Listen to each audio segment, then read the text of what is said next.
Hi, I'm Dr. Andrea Goeglein, and thank you so much for joining me today again for one of my conversations. And I'm going to be very honest.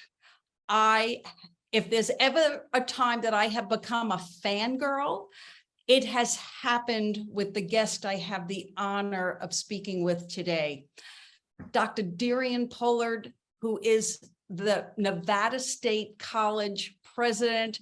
I got to meet her while she sat on a panel, and that old line, you had me at a hello. So, Dr. Pollard, thank you so much for being with us today. I look forward to this conversation more than probably my guests could ever hope to. Well, this is in my gratitude journal already for today, the opportunity to be here, your thoughtfulness and kindness and extending the invitation. And most importantly, I'm looking forward to just making a new girlfriend. So beautiful. Wonderful. And that is truly done.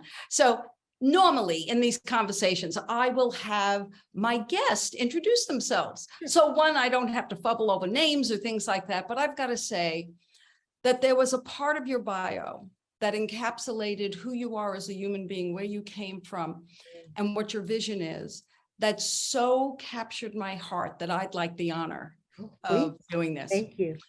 So you graduated the Chicago public school system.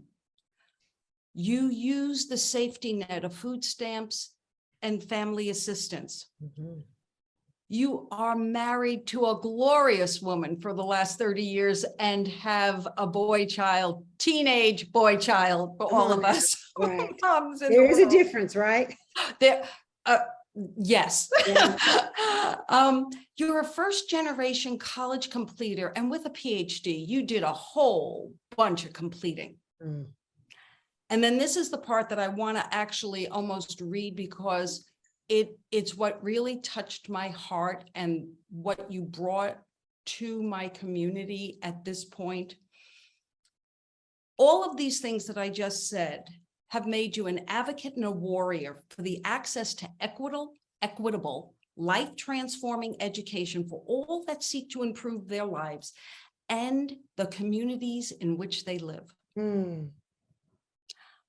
I got to tell you, girlfriend, I've been around some big visions and some big everythings in my life. And I know, because I'm the recipient of what you're putting out there in the world, because I am a resident of this state.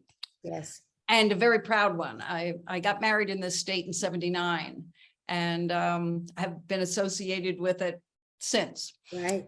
I'm just, you're almost coming up on your 1-year anniversary. So I want, and for all of you who are listening to this and seeing it, remember, we live in Las Vegas, which means that Dr. Pollard moved here in July and August of last year. Any human who moves to Las Vegas in July and August and stays, that's it. Holy mackerel. I have both grit and grind. That's what I say. If you move here in July and August, I have done everything that can be done thus far. And yes. So tell us the vision, the strategic plan that you have for Nevada State College. Please fill us in. I have to tell you, first of all, I love that little part of my bio that you read, and thank you for lifting that part up. As an academician, as you all know, if somebody puts together a bio for you, it's lengthy and it talks about everything that you had done. But that part I added to my bio a few years ago after I had the pleasure of speaking at a conference that was at that time very clearly talking about the safety nets that are necessary in college and universities for students to be successful. And I recall distinctly, I was the president of a college in Maryland, and we'd had a food bank that partnered with us and would come on campus twice a month and provide fresh produce and food to our students and employees. Phenomenal program. Love the work that they were doing. And it was the first or second one of those. So as a ceremonial type of thing, I went and was helping to distribute the produce. Well, I had a young student on each side of me, and we were talking about, with this. And I said, I think they had broccoli that day or something. And I said, I sure wish I'd have had this when I was in school. I said, because with my food stamp tuna that I bought, this broccoli would have made something pretty special when I made my casserole. And the student, you literally saw her whip her head, and she looked at me and said, "You were on food stamps before?" And I looked at her and I said, "Oh, sweetie," I said, "I've been on food stamps multiple times in my life. I have experienced poverty at levels that you may not even understand." I said, I not only attempted to drop out of college, not once, but twice, but 3, 4 times. I said, because I didn't know how to pay for it and I was underprepared for that experience. And I remember this look that came over her, because at that moment, I think she realized that this picture that they see me now at 50 years old, of being fully put together, that's not, one, I'm not fully put together. And two, I am becoming, as Michelle Obama says, right? Exactly. So that idea, after that experience, I remember I said, I'm going to just lean into my full experience and use that as a way of talking about what I think this work is and why I came then to Nevada State as a result of this moment that I'm in. I would offer to you that Nevada State College is uniquely poised, I think, to do phenomenal work for this community. And it has already been doing so for 19 years. But what's interesting is that I would say we are at a crucible moment in our state. As a new resident, as a taxpayer, as a homeowner in Nevada, I know for a fact that our economy is in trouble in a way that we need to be able to recognize. Diversification of our economy is important, creating sustainable access to natural resources, to have conversations about the talent pipeline that exists, and to own that. That to me is what Nevada State College is about. And it's about ensuring that the new majority is not left behind. And that is indeed why we're here. And, I'm a person who comes from a place, and a business person who's always come from a place, that there is no way that we all don't benefit if everyone rises up. Come on. There is no way. There is no formula where that doesn't work. I agree. And literally, and I think oftentimes we don't talk about it this way. We talk about it because we all think it's a zero-sum game of what's in it for me.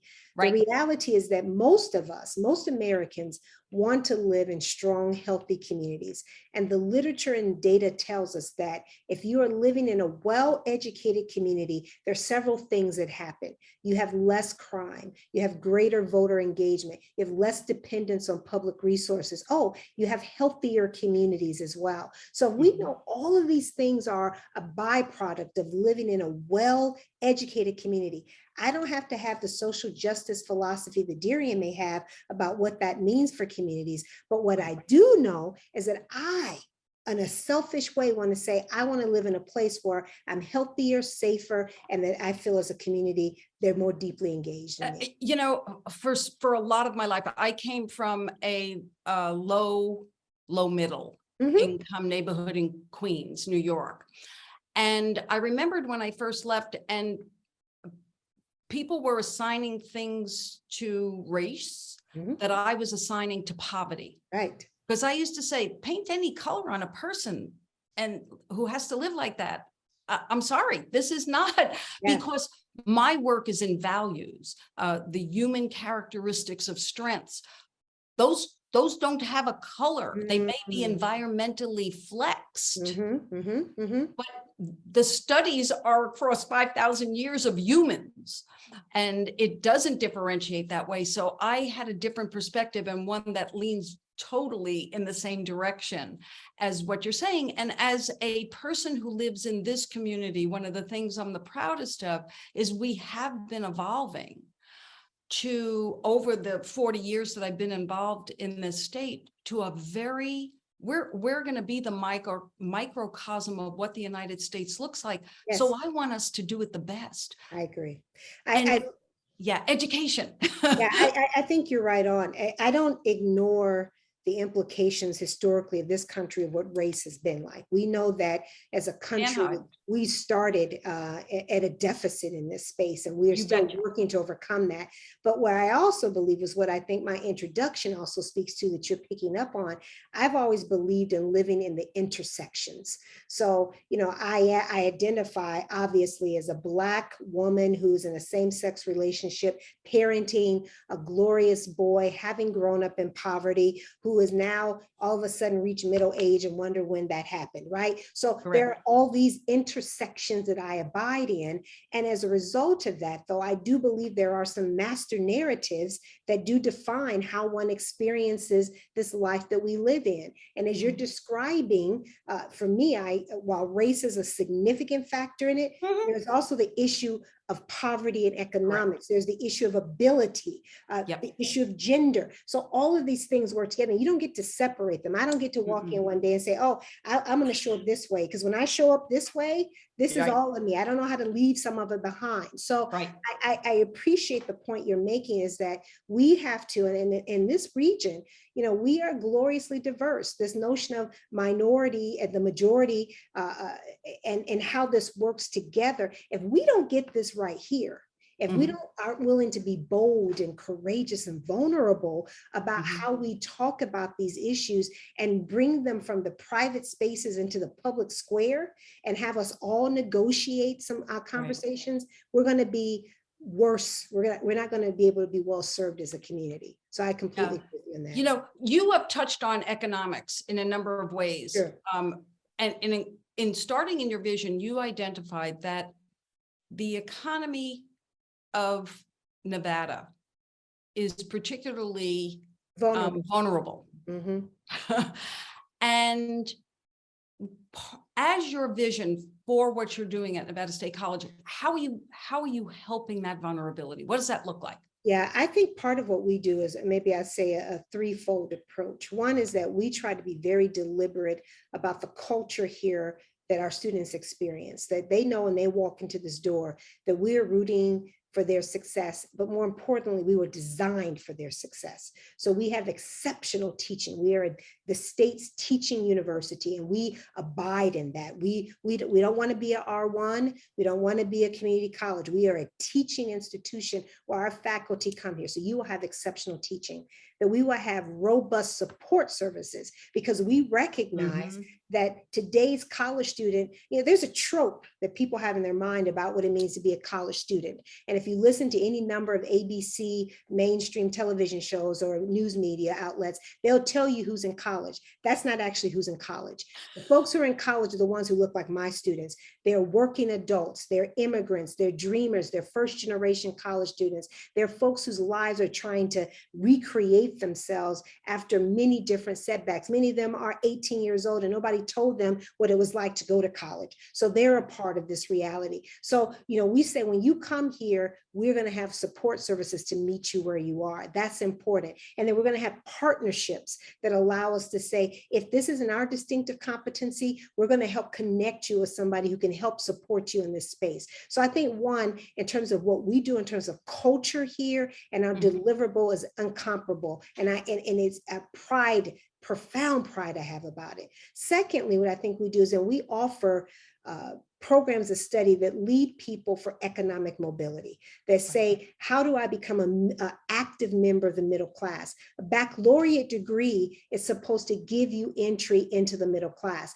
And you look at how Nevada State College was funded and created. It initially was created to create the next generation of teachers and nurses. These are fundamental jobs as they relate to the middle scale and middle income jobs in this country. So we knew that we did that, but we've also expanded in other programs that are high need. So yes, we're producing the next generation of teachers. We know that almost, I'd say 60 to 70% of new nurses in the state of Nevada come through Nevada State College. We know this. So we are essential to the economy, and we have majors of programs to study, but we're evolving. So we have, for instance, graduate programs in speech language pathology, because we know our school system needs speech language pathologists. We're developing a new graduate program that's going to be about educational psychologists, helping school psychologists be developed. So these are essential. We know our space. We're not producing the next nuclear physicist here. If they Right. want to do that, we Right. have institutions for that. But 80 to 90% of our graduates in that Nevada State College stay in this community. Oh, that's So fabulous. we have to be successful in doing that work. And then last but not least, what I think that we are, is that we make sure that we, as you said earlier, don't leave anyone behind. Right. And we are intentional in that work, and we talk about it and we celebrate it. And as you know, when you come on our campus, it just feels good. And that's It the thing does. we really want to have happen. And, you know, I'm gonna make some admissions about myself. One, I didn't know until I came to your campus for that incredible meeting with Yeah. the president of Yeah. UNLV and the president of the community college, which I will speak to in a moment. I mean, I was one of the dumb, you know, people that lived here. Uninformed, my friend, uninformed. Uninformed. Yes, I was uninformed. And yet I will tell you that I was instantly impressed with, because I know how much environment Yes. matters, because I was a person who did not perceive I could go to college. Yes. And really didn't want to. I just wanted to make money. Yes. And the quickest way I could do that was go to secretarial school. And after secretarial school, though, I got a job that was willing to pay for my tuition if I wanted to go to school at night. And I was afraid. I had no math background, but community college opened the door. Yes. So I stepped into those classes. And once I realized, oh, I can do this, then I moved on. And I have such a deep appreciation for how the various systems work within a community to help bring up the whole community. And then when you kind of know what you want, you begin to really pick and choose. And, you know, I can speak very clearly for myself. I have the most average IQ there is. And what college, and, you know, my personality and being a New Yorker, like this I all love it. contributed. And you But have I great always say- jewelry. I remember that when I met you, great jewelry. Yeah, I remember you. Great jewelry. Yes. Today I have my Pisces I jade love it. on I love because it. my dad was a Pisces. So I had bought this piece in a secondhand store that the money goes to animals to help the, yeah. So this is one of my many pieces. Yes. But what I appreciated was that with an average IQ, you can do extraordinary things. Yes.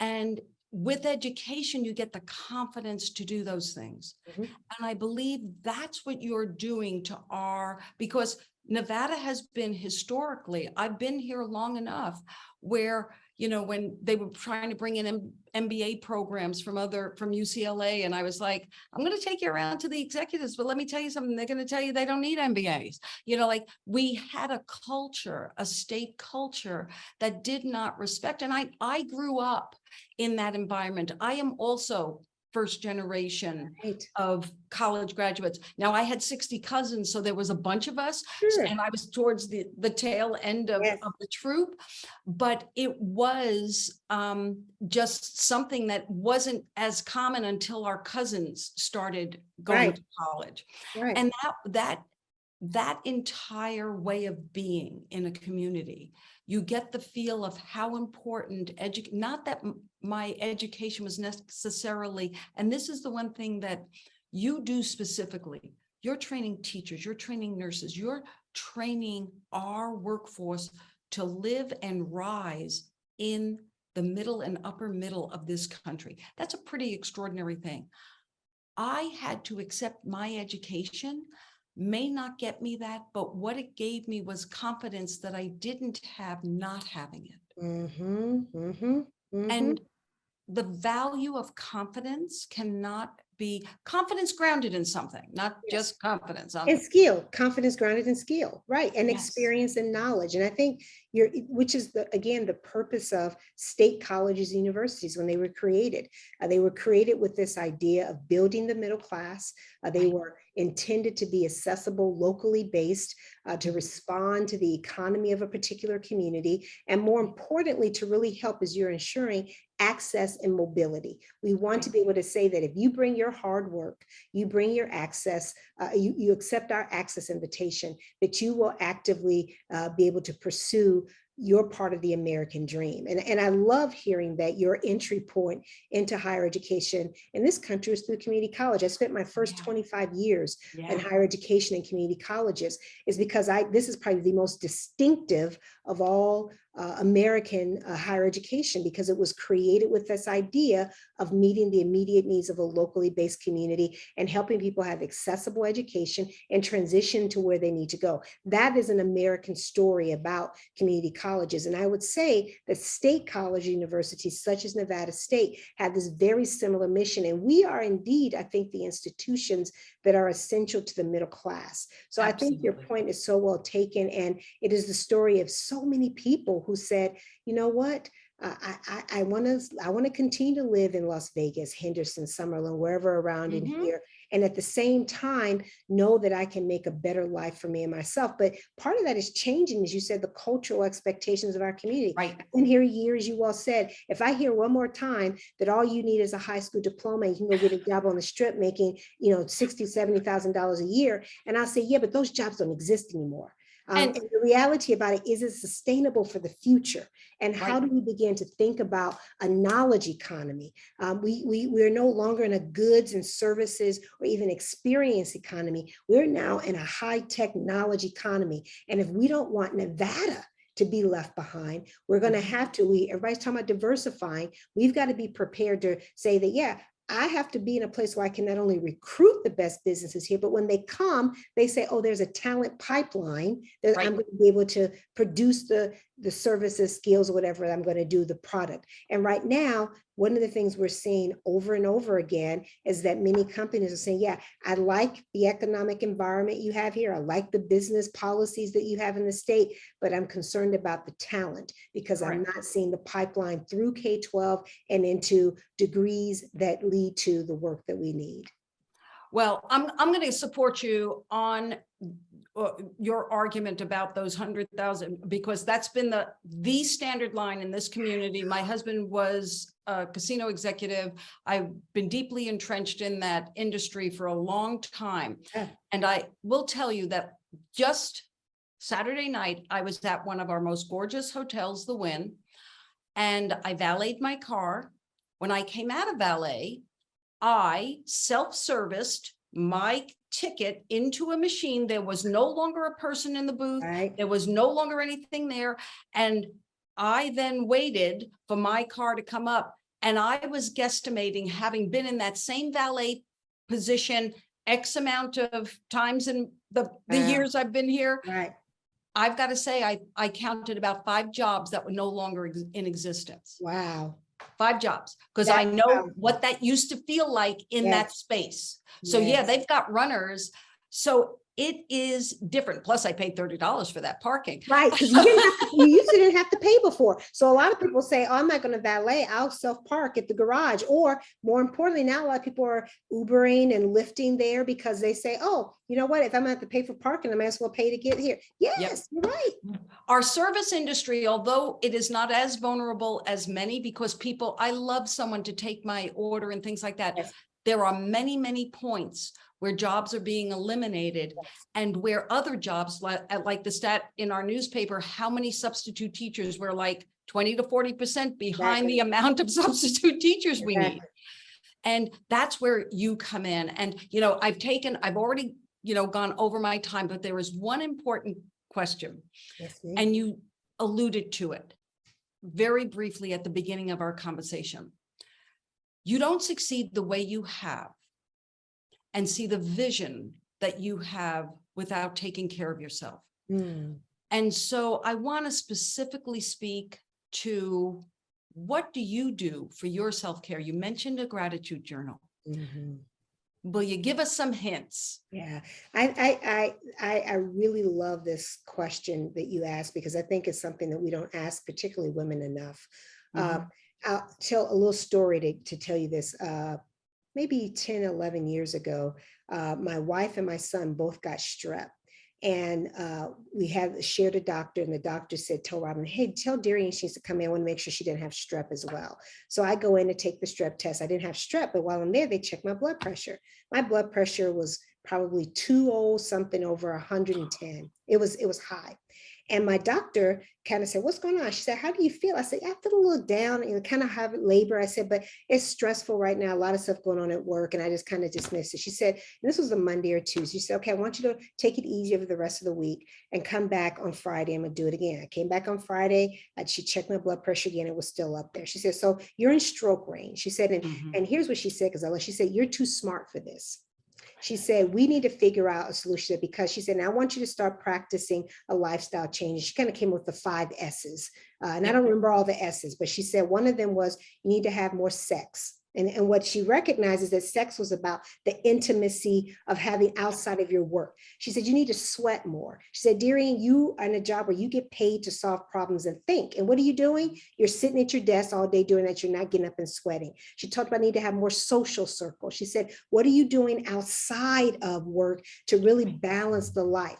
So those, and there were 2 others which I forget, but those 3 stay at the top of my mind. So I decided to make a lifestyle change at that point. So I'd always kept a gratitude journal, but I made that a part of our family ritual. I now get up 5:30 in the morning, my alarm goes off. I became a runner, and I've got some hip issues now because one starts running a few years ago, and that's a problem. But between that, or I go to the altar of my elliptical, I'm building in my strength training to get in there. I'm working on the social aspect of it. And those things are so essential. I also try to work really, really hard at making healthy choices about eating. Food that will feed me versus food that I may not just at that time give me gratitude in the moment. So those are things off the top of my head, but that was an important moment when my doctor, and she kind of spoke to my arrogance. I think that, like you, I got an average intelligence, but I know how to work it. And when she said, you're too smart for this, I thought, you're right. I'm too smart. I'm the president of a college. I should figure this out.